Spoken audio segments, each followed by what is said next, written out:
¿Qué tal, amigos? Les habla el Padre Rafael Chávez y les doy la bienvenida una vez más a su pequeño espacio de meditaciones. Estamos ya en la semana tercera de Cuaresma y hoy es lunes 13 de marzo. Mi alma se consume y anhela los atrios del Señor. Mi corazón y todo mi ser se regocijan por el Dios vivo. En el nombre del Padre, y del Hijo y del Espíritu Santo. Amén.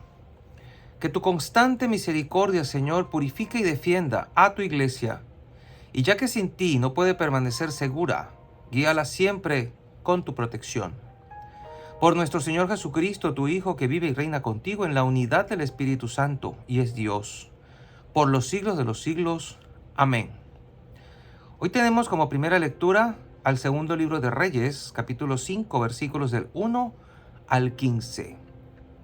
En aquellos días, Naamán, general del ejército de Siria, gozaba de la estima y del favor de su rey, pues por su medio había dado el Señor la victoria a Siria. Pero este gran guerrero era leproso. Sucedió que una banda de sirios, en una de sus correrías, trajo cautiva a una jovencita, que pasó luego al servicio de la mujer de Naamán. Ella le dijo a su señora: si mi señor fuera a ver al profeta que hay en Samaria, ciertamente él lo curaría de la lepra. Entonces fue Naamán a contarle al rey, su señor, esto y esto dice la muchacha israelita. El rey de Siria le respondió: anda pues, que yo te daré una carta para el rey de Israel. Naamán se puso en camino, llevando de regalo 10 barras de plata, 6,000 monedas de oro, 10 vestidos nuevos y una carta para el rey de Israel que decía: al recibir esta, sabrás que te envío a mi siervo Naamán para que lo cures de la lepra. Cuando el rey de Israel leyó la carta, rasgó sus vestiduras, exclamando: ¿soy yo acaso Dios, capaz de dar vida o muerte, para que éste me pida que cure a un hombre de su lepra? Es evidente que lo que anda buscando es un pretexto para hacerme la guerra. Cuando Eliseo, el hombre de Dios, se enteró de que el rey había rasgado sus vestiduras, le envió este recado: ¿por qué rasgaste tus vestiduras? Envíamelo, y sabrá que hay un profeta en Israel. Y se detuvo a la puerta de la casa de Eliseo. Este le mandó decir con un mensajero: ve y báñate 7 veces en el río Jordán, y tu carne quedará limpia. Naamán se alejó enojado, diciendo: yo había pensado que saldría en persona a mi encuentro y que invocando el nombre del Señor su Dios pasaría la mano sobre la parte enferma y me curaría de la lepra. ¿Acaso los ríos de Damasco, como el Habaná y el Farfar, no valen más que todas las aguas de Israel? ¿No podría bañarme en ellos y quedar limpio? Dio media vuelta y se marchaba, furioso, cuando sus criados se acercaron a él y le dijeron: Padre mío, si el profeta te hubiera mandado una cosa muy difícil, ciertamente la habrías hecho. ¿Cuánto más si solo te dijo que te bañaras y quedarías sano? Entonces Naamán bajó, se bañó 7 veces en el Jordán, como le había dicho el hombre de Dios, y su carne quedó limpia como la de un niño. Volvió con su comitiva a donde estaba el hombre de Dios y se le presentó diciendo: ahora sé que no hay más Dios que el de Israel. Palabra de Dios, te alabamos, Señor. Salmo 41 y 42. Mi alma tiene sed del Dios vivo. ¿Cuándo entraré a ver el rostro de Dios? Como busca la sierva corrientes de agua, así mi alma te busca a ti, Dios mío. ¿Tienes sed de Dios, del Dios vivo? ¿Cuándo entraré a ver el rostro de Dios? Envía tu luz y tu verdad, que ellas me guíen y me conduzcan hasta tu monte santo, hasta tu morada. Que yo me acerque al altar de Dios, al Dios de mi alegría. Que te dé gracias al son de la cítara, Dios, Dios mío. Mi alma tiene sed del Dios vivo. ¿Cuándo entraré a ver el rostro de Dios? Y el evangelio de hoy está tomado de Lucas, capítulo 4, versículos del 24 al 30. En aquel tiempo Jesús llegó a Nazaret, entró a la sinagoga y dijo al pueblo: yo les aseguro que nadie es profeta en su tierra. Había ciertamente en Israel muchas viudas en los tiempos de Elías, cuando faltó la lluvia durante 3 años y medio, y hubo un hambre terrible en todo el país. Sin embargo, a ninguna de ellas fue enviado Elías, sino a una viuda que vivía en Sarepta, ciudad de Sidón. Había muchos leprosos en Israel, en tiempos del profeta Eliseo. Sin embargo, ninguno de ellos fue curado, sino Naamán, que era de Siria. Al oír esto, todos los que estaban en la sinagoga se llenaron de ira, y levantándose, lo sacaron de la ciudad y lo llevaron hasta un precipicio de la montaña sobre la que estaba construida la ciudad, para despeñarlo. Pero él, pasando por medio de ellos, se alejó de allí. Palabra del Señor. Gloria a ti, Señor Jesús. Y bien, ¿de qué nos está hablando el Evangelio de hoy? El Evangelio habla de 2 extranjeros.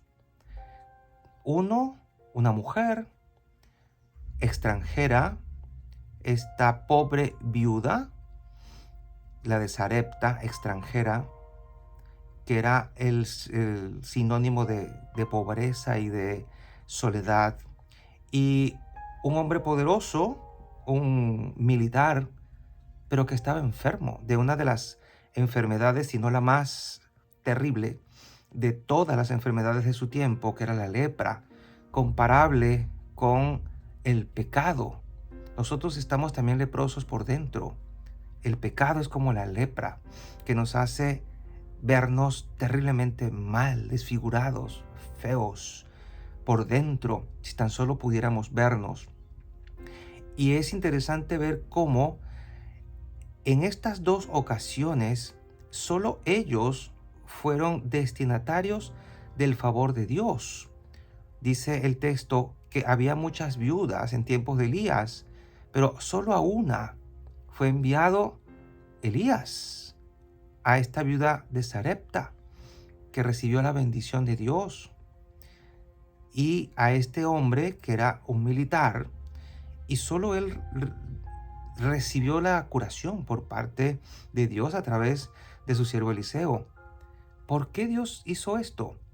No sabemos exactamente por qué en medio de tantas necesidades y tanta gente con necesidad, solo ellos 2 fueron escogidos para recibir la bendición. Pero son un signo y una señal de que Dios también actúa en personas que no son o no eran de la raza hebrea, no eran judíos. De alguna manera está hablando de la universalidad de la iglesia. De alguna manera también está hablando de que los favores de Dios también se reciben por parte de aquellos que están en necesidad. Dios vino para todos, especialmente para los necesitados, para los pobres, para aquellos que son despreciados, para los marginados de la sociedad, enfermos y pobres.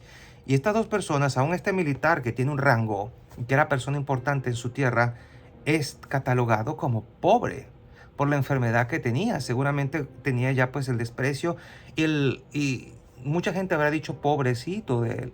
Es militar, tiene dinero, pero se va a morir. Tiene lepra y nadie puede acercarse a él, va a quedarse solo. Por lo tanto, Dios está diciéndonos que Él ha venido para estar con los necesitados. Y esta situación que delató Jesús en su tierra hizo arder en ira a los de su tierra, estando en la propia sinagoga de Nazaret. Y dice: un profeta no es bien visto en su tierra. Y saca estos 2 eventos y volvió a suceder exactamente igual. No fue bien visto. Podemos imaginar o suponer muchas cosas acerca de la viuda y de Naamán, pero lo que sí no podemos suponer, porque está clarísimo aquí, es que se levantaron, dice aquí, al oír esto, todos los que estaban en la sinagoga se llenaron de ira, se levantaron y lo sacaron de la ciudad y lo llevaron hasta un precipicio de la montaña sobre la que estaba construida la ciudad para despeñarlo. Querían matarlo. ¿Hasta dónde puede llegar el odio nacionalista o el odio de esta gente cuando Jesús habla de quiénes son los preferidos de Dios, de por qué ha venido Él. Obviamente, al mencionar gente extraña, una de Sarepta y uno de Siria, debió arderles el corazón de rabia, porque ellos se sentían como los que merecían el favor de Dios en exclusiva y nadie más. Por lo tanto, Jesús, que era profeta en su tierra, no fue bien visto porque dijo cosas que no querían oír. Y ese es uno de los trabajos del profeta, decir cosas de parte de Dios que mucha gente no quiere oír. Sigue pasando hoy también. Tenemos que decir cosas que la gente no quiere oír o se burla de esas cosas. Cuando uno predica las verdades sobre Dios, sobre la vida eterna, sobre el cielo, sobre el infierno, sobre la vida de la gracia, sobre la conversión, sobre los sacramentos, sobre la Virgen María, etcétera, etcétera. Muchas de las cosas de la doctrina católica que están en la Sagrada Escritura, por supuesto, la gente se burla, se ríe, cae en discusiones estériles con nosotros y no quiere recibirlas, no las acepta, pero peor del caso, las ataca y las ataca sin sentido. Es muy triste esto. Ningún profeta es bien visto en su tierra. Estas escenas se repiten de alguna manera o de otra en nuestro tiempo, en muchos lugares. Querían matarlo. Y mucha gente nos odia sin razón, solo porque predicamos la verdad, porque decimos lo que la gente no quiere escuchar.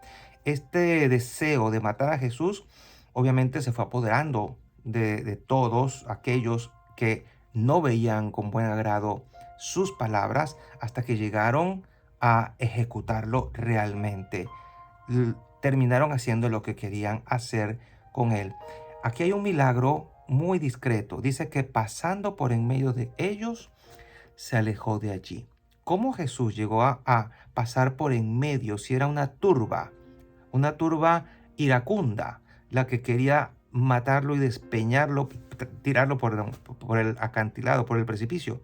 ¿Cómo se libró de ellos? Aquí hay un milagrito bien discreto, pero bien interesante. No se hubiera podido librar de otra forma. Además, no había llegado su hora, no había llegado su momento. Hasta que llegó el momento, pudieron hacer eso. Pidámosle al Señor en este día que nos ayude a ser profetas, a decir lo que tenemos que decir cuando tenemos que decirlo, aunque los demás quieran despeñarnos solo por el hecho de decir la verdad y de decir lo que tenemos que decir. Y la bendición de Dios Todopoderoso, Padre, Hijo y Espíritu Santo, descienda sobre cada uno de ustedes y les acompañe siempre. Y seguiremos en contacto, si Dios lo permite, a través de este canal. Chao, chao.